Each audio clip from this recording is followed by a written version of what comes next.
welcome to DID Little Masters Limelight. पिछले हफ्ते अचानक लिटिल मास्टर रोहन की तबीयत खराब हो गई और वो परफॉर्म नहीं कर पाए। और जब इस हफ्ते जनता का फैसला आया तो वो दो लिटिल मास्टर जो इस हफ्ते जनता की कसौटी पर असुरक्षित है, वो हैं जीत एंड रोहन। जय भैया ने मेरा नाम लिया डेंजर जोन के लिए तो बहुत ज्यादा डर गया मैं भगवान से प्रे कर रहा था कि इस हफ्ते मुझे एलिमिनेट नहीं होना है, मेरे को ग्रैंड फिनाले में जाना है और टॉप 4 कंटेस्टेंट बनना है DID लिटिल मास्टर का और जीतना है। रोहन और जीत, आप दोनों लिटिल मास्टर में से जिसे जनता ने ज्यादा वोट्स देकर सुरक्षित किया है वो है जीत। बहुत बुरा लगा, मेरे आंखों में आंसू आ गए थे। रोहन ना परफॉर्मेंस देने की वजह से अब एलिमिनेट हो गए। Well, it's a veto. Final में 4 नहीं 5 जाएंगे। ग्रैंड मास्टर ने इस बार अपना वीटो पावर लिया और बोला कि रोहन एलिमिनेट नहीं हो रहा, तो हम लोग बोला कि हम लोग को बहुत ही अच्छा लगा। मैं बहुत खुश हो गया क्योंकि ग्रैंड मास्टर ने मुझे एक चांस दिया टॉप 5 में जाने का। पहली बात तो बता दूं कि जनता वोट देती है किसी को बाहर निकालने के लिए नहीं, रखने के लिए। अगर आपने रोहन का परफॉर्मेंस देखा है ऑडिशन से लेकर अब तक इवन आज का, तो आप देख के समझ जाएंगे कि बीमारी की वजह से और सिर्फ एक परफॉर्मेंस की वजह से अगर मैं किसी को बाहर रखता हूँ तो मुझे लगता है जनता मुझे माफ़ नहीं करेगी, मेरा ज़मीर मुझे माफ़ नहीं। ग्रैंड मास्टर बहुत अच्छे, I love you grand master, thank you, क्योंकि रोहन मेरा बेस्ट फ्रेंड था और आपने उसे सेव किया। अभी कोई एलिमिनेट नहीं हुआ, ये हम लोग पांचों के पांचों फाइनलिस्ट और हम लोग डिजर्व करते हैं कि हम लोग फाइनल में जाना चाहिए।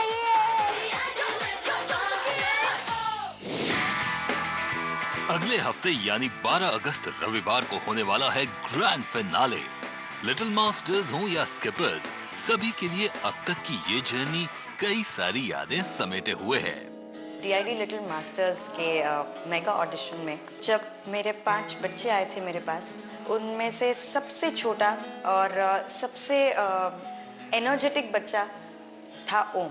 रूह का बंजारा रे परिंदा। तब मुझे ऐसे लग रहा था कि ये सबसे छोटा बच्चा है, ये डांस कर पाएगा, अच्छे से परफॉर्म करेगा, बट एवरी एक्ट के बाद he is made me proud. एक कंटेस्टेंट देखा जाए जिसको सबने देखा था कि ये फाइनलिस्ट तो है ही, तो मेरे ख्याल से सिर्फ फैजल है।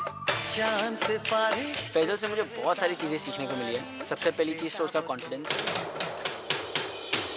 आज तक कभी उसके मुंह से ऐसा नहीं सुना सर यार ये कैसे होगा, वो कैसे करेंगे। मैंने सिर्फ यही सुना है कि सर आप अपनी तरफ से करते जाओ, बट मैं उसको 100% दे के अच्छे से परफॉर्म कर दूंगा। वाइल्ड कार्ड एपिसोड से जीत की डांस इंडिया डांस सीजन 2 की जर्नी स्टार्ट हुई थी।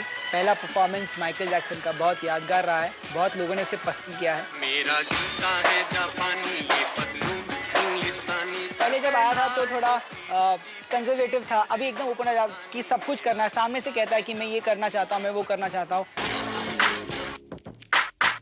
जीत एक कंप्लीट परफॉर्मर है, क्योंकि एक परफॉर्मर की खासियत होती है कि आप जो भी कैरेक्टर दो से उसे पकड़कर आप परफॉर्म करो, and Jeet is a complete performer. Rohan, my superstar, rock star, beats को पकड़ता है, लिरिक्स को पकड़ता है, बस स्टेप बताने की देरी होती है कि वो एग्जैक्टली वैसा ही कर देता है। अब ये लम्हा ठहर जाए, थम जाए। और मैंने आज तक इतना अच्छा free style freak out dance करते हुए किसी बच्चे को नहीं देखा है। सौम्या बहुत ऑसम परफॉर्मर है, वो हर चीज पहाड़ करती, कोई भी स्टाइल दो उसे। जब भी स्टेज में जाती तो मुझे हमेशा प्राउड करती है, जैसे गीता बाप करती थी, तो वैसे मुझे भी लगता है जब वो स्टेज पे जाती है। राघव भाई एकदम बच्चे से भी कम नहीं हो, और एकदम जीत जैसा, जैसे जीत मस्ती करता है वैसे राघव भाई तो फुल ऑन मस्तीखोर है। आजकल तो प्रिंस भैया स्मार्ट हो गए, पहले तो नहाते नहीं थे, आजकल नहाते हैं। बाल स्ट्रेट करते हैं। आजकल तो काले भी नहीं दिखते, बहुत अच्छे दिखते हैं मेरे जैसे। कृति दीदी बहुत बहुत बहुत अच्छे है, क्योंकि उनका सब मजाक खींचते। मर्जी सर उनके कपड़े पर कमेंट करते कि तुम मर्चा लग रही हो, और राघव भैया की सिक्योरिटी है, और जय भैया फिर चिपकते रहते हो उन्हें, तो उन्हें कुछ बुरा नहीं लगता। जब भी हम लोग का रिहर्सल चलता है तभी ना वो फोन पे बात कर रहा है, आधा घंटा बात करेगा, उसके बाद लैपटॉप में कुछ करेगा। वो कभी रिहर्सल नहीं करता है, सिर्फ करता है। और जब शूट होता है, जीत थोड़ी ना को बुको करीना को। All the best. थोड़ी नाक बुको करीना। मैं परेशान हो गया हूँ। प्रिंस सर के साथ मैं ज़्यादा से ज़्यादा अपना दिन प्रिंस सर के साथ बिताता हूँ, और प्रिंस सर मुझे इतना अच्छे से रखते हैं, और मुझे ऐसा कभी भी नहीं लगता है कि घर का याद आती है। चोट नहीं लगने देते कभी भी, ये बहुत अच्छा है प्रिंस सर का। पूरी सेफ्टी के साथ करवाएंगे जो स्टंट करवाना है।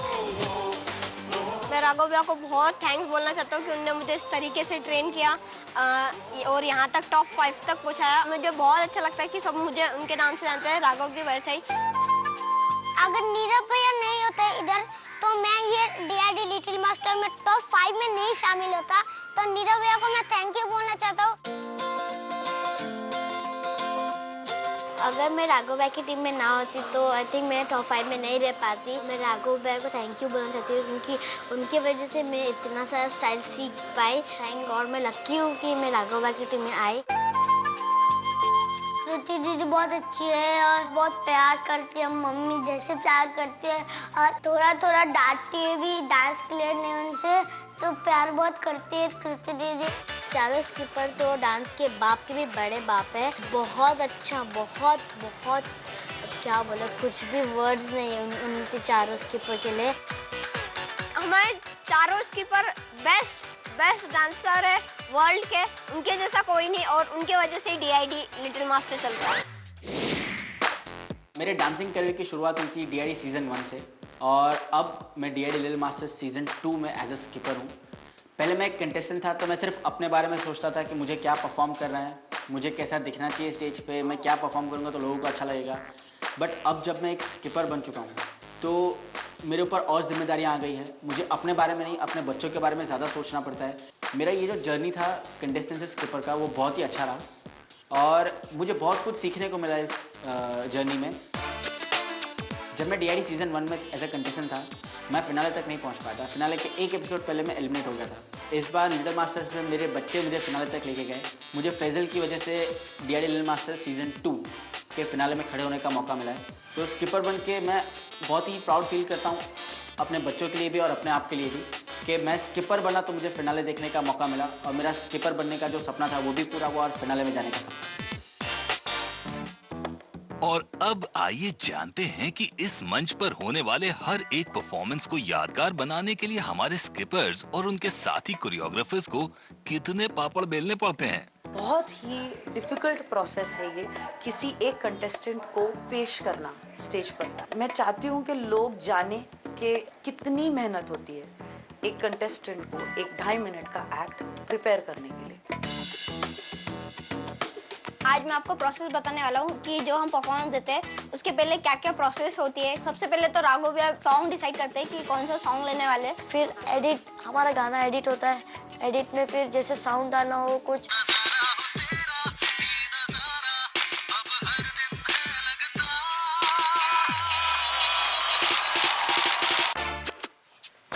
आज मैं ये जानने आया कि DID के जितने भी ट्रैक्स हैं वो सब इतने स्पेशल कैसे हैं। ये मिक्स कहाँ से होता है आपको पता है? इतना अच्छा मिक्सिंग कहाँ और कैसे होता है, चलिए देखते हैं। हाय हरबिया। हेलो। हेलो, आप ही हमारे सॉन्ग एडिट करते हो? हाँ। आप कैसे एडिट करते हो सॉन्ग? पहले तो आपके गाने लॉक होते, उसके बाद आपके कोरियोग्राफर्स यहाँ पे उसका मिक्स बनवाने आते हैं जिस पे आप परफॉर्म करते हो। तो हम लोग जैसे आपका डांस स्टाइल है वो हिसाब से हम लोग यहाँ पे बीट्स डालते हैं गाने में, या इनके वीओज आवाज़ डालते हैं जो कॉन्सेप्ट के हिसाब से जाता है, और हम लोग यहाँ से कभी कभी बीट्स प्रोग्राम करते हैं। सीजन 1 वाइल्ड कार्ड से, हाँ कॉकरोच कहाँ से आया। सीजन 3 वाइल्ड कार्ड से। अभी भैया आप अच्छे से एडिटिंग करो और हमारे ग्रैंड फिनाले के लिए हमारे को बहुत अच्छा गाना बना के देना। और ये लोग भी देख रहे हैं और भी बहुत कुछ बातें हमें इन्हें बता दी। तो बाय भैया। अच्छे से एडिटिंग करना भैया। और एडिटिंग ग्रैंड फिनाले। कृति दीदी बताती है कि इस गाने में ये प्रॉप यूज हो रहा है ये नहीं। जैसा हमारा प्रॉप होगा, जैसे कि कोई भी प्रॉप ले लो, बलून हो गया, कापूस हो गया, कुछ भी हो गया, तो उसके हिसाब से फिर कॉस्ट्यूम के लिए बोलना पड़ता है। अगर कॉस्ट्यूम अच्छा नहीं रहेगा तो जितना भी अच्छा डांस रहेगा, कॉस्ट्यूम जस्ट हेल्प से, अगर अच्छा फ्लोई कॉस्ट्यूम रहेगा, कंटेम्प्रेरी करोगे तो अच्छा लगता है। तो I think the costume also enhances your dance, तो कॉस्ट्यूम बहुत इंपॉर्टेंट हो जाता है। हमारी कॉस्ट्यूम्स यहाँ सिली जाती है, जिससे हम जब डांस करते हैं तो हमारे ड्रेस नहीं गिरते। तो आइए देखते हैं अंदर क्या क्या है और कैसा माहौल है। आइए देखिए दीदी मेरे कपड़े से क्या चीड़ाफाड़ी कर रहे हैं।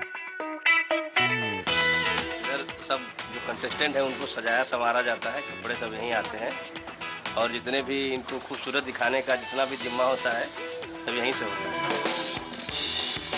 एक दिन स्टेज रिहर्सल रहता है जिसमें हम ये देखते हैं कि मार्किंग्स के अगर आपको हाइड्रोलिक से एंट्री है तो कैसी रहेगी एंट्री, क्या मार्क रहेगा, अगर हम स्टेज को कैसे यूज़ कर सकते हैं, उसमें स्टेज रिहर्सल में वो होता है। स्टेज रिहर्सल के टाइम हम लोग को बताते कि कौन से जगह पे कौन सा स्टेप करना है या हम लोग को फुल स्टेज कवर करना है, क्या करना है। स्टेज रिहर्सल बहुत कीमती होता है क्योंकि वो नहीं मिला तो शूट बराबर नहीं हो सकता है, उस पर इफेक्ट गिर सकता है। आफ्टर दैट एक टेक्निकल रिहर्सल होता है जिसमें कैमरा मैन होते हैं, डीओपी होते हैं, लाइटिंग डिपार्टमेंट होती है, डायरेक्टर होता है। ये सब मिलके इस टेक्निकल के दौरान उसको प्रेजेंट करता है, रिहर्स करता है और अगले दिन वो मास्टर्स के सामने पेश होता है। टेक्निकल के दिन हमारा कैमरा मार्किंग होता है और हमारे बता जाते हैं कि कौन से वाले कैमरा में देखना है। जब हम लोग डांस करते हैं तब ऐसा जिम कैमरा ऐसा हम लोग मुंह पे चलाते हैं और उससे हम लोग ऐसे करते हैं तो हम लोग को बहुत अच्छा लगता है। राघव भैया पीसीआर रूम में बैठे डायरेक्टर को बताते कि रोहन की एंट्री यहाँ से होगी, इस कैमरे में दिखेगा। तो ऐसे बारी बारी से सब चीज़ें बताते स्टार्टिंग टू एंड जो हम करने वाले डांस में। तो उस हिसाब से डायरेक्टर जी वो सब परफॉर्मेंस को देख के लाइटिंग उस पर सेट करते हैं, ग्राफ चेंज करते हैं। तो उस हिसाब से हमारा ये पूरा प्रोसेस रहता है। I think music, costume, set, props, dance, I think it all is a package. पूरा पैकेज बनाने के लिए ये सब चीज़ें ज़रूरी होती है। It is a very long process. तो जब कोई भी वोट करता है कंटेस्टेंट के लिए, ये देखिए कि कितना मेहनत वो कंटेस्टेंट कर चुका है, मास्टर्स कर चुके हैं, स्किपर्स कर चुके हैं, and only then say whether it's good, bad और ugly. It makes a lot of difference because they work really hard for it.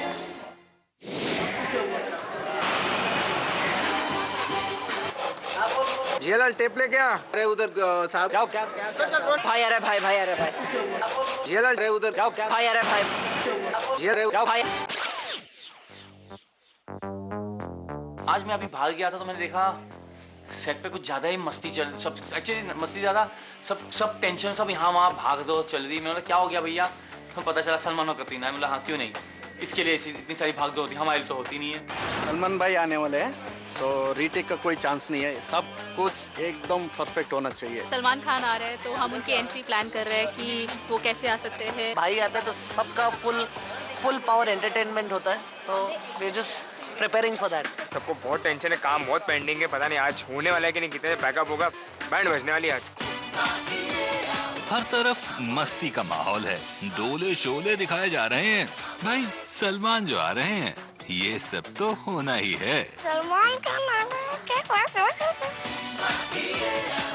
Rohan जी, तुम लोग ये क्या कर रहे हो?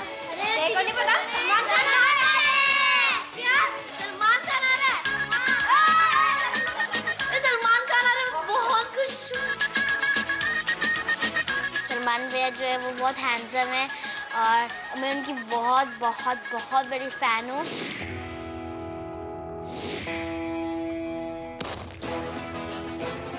आज तुम सब में हम इतने छेद करेंगे कंफ्यूज आ जाएंगे, सांस कहाँ से ले और खाते खाते।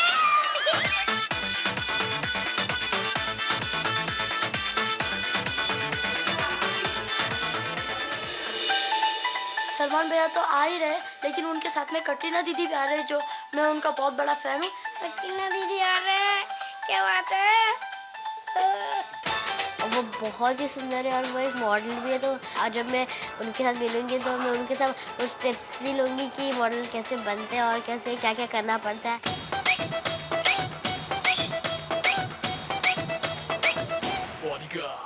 एवं तू मेरे को फाइट के लिए चैलेंज करेगा? हाँ।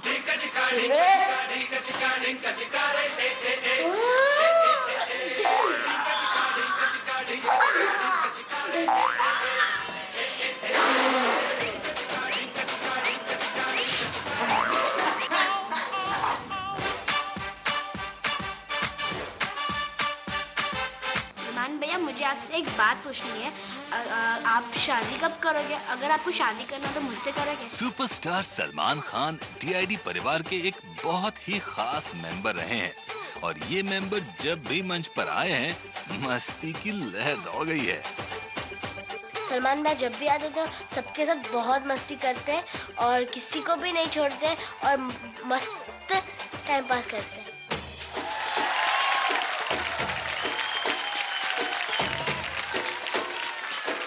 उनका बॉडी बहुत अच्छा है, मेरे 2-4 ऐसे बहुत सारे लोग आएंगे तब उनका सब बॉडी ऐसे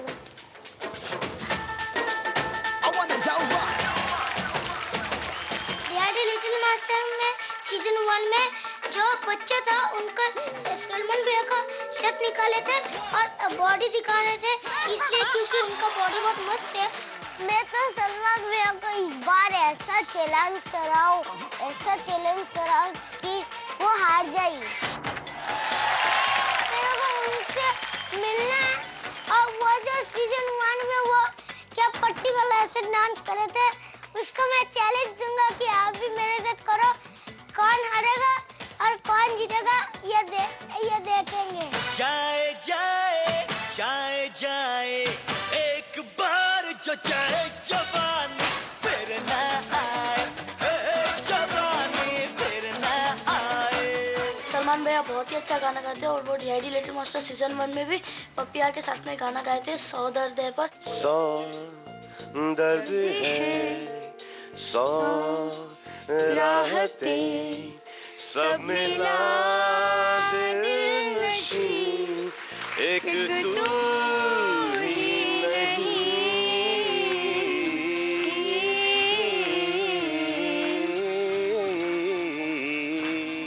सलमान भैया सीजन 1 में लिटिल मास्टर में आलू के पराठे लाए थे। मुझे भी पराठा बहुत अच्छा लगता है कि सलमान भैया ये पराठा लाए और हमारे साथ खाए। बहुत टेंशन हो क्योंकि मेरे को बहुत सारी तैयारी करनी है, मेरे को बहुत सुंदर भी दिखना है, मेरा हेयर स्टाइल भी अच्छा होना चाहिए। बहुत टेंशन है और सलमान खान आ रहे हैं इसलिए इतना भागा दौड़ी है, इसलिए मैं बहुत मेरा काम करने दीजिए, मैं जा रहा हूँ। एंट्री एक्ट है जिसमें सलमान आ रहे हैं, पायरोज के बीच में से आ रहे हैं, so we all excited. I just hope it works out well. आइए आपको दिखाता हूँ बाहर कितना तैयारी हो रहा है। आप यहाँ क्यों आए हो? आपका इंटरव्यू देने। 2 स्टार एक फ्रेम में नहीं आने वाला है, इसलिए मैं जा रहा हूँ। आप सलमान भैया के इंटरव्यू ले। हाँ प्लीज उनको भेजिए। अरे सलमान भाई अरे भागो, हटो साइड में, साइड।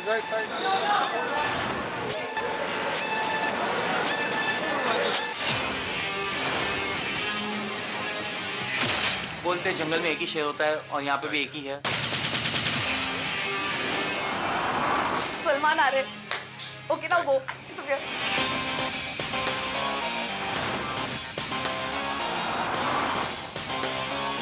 कैटरीना जी आ रही है तो मैं तो खुशी में पागल हो जाऊंगा। इन दोनों के बारे में क्या बताएं, you know both are superstars.